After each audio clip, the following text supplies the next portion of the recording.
Umra safariga yo'l olgan Yulduz Usmonova, o'g'lini uylantirayotgan Rayhon Ulasenova, Jim Kerrining uyiga borgan Mo'min Ibrohimov Jahon va O'zbek Show.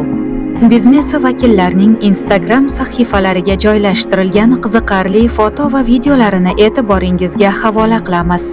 Aktrisa Marjona Mirzaliyeva o'g'li Muhammad Habib 3 yoshga to'lgani munosabati bilan fotosessiya uyushtirib, eng yaxshi tilaklarini sahifasida yozib qoldirdi.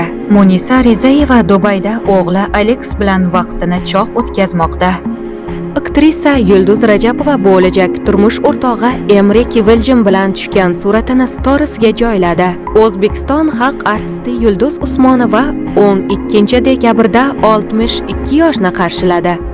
Har tug'ilgan kunida Umra ziyoratiga borishni odat qilgan xonanda bu yil ham turmush o'rtog'i va yaqinlari bilan Makka shahriga jo'nab ketdi.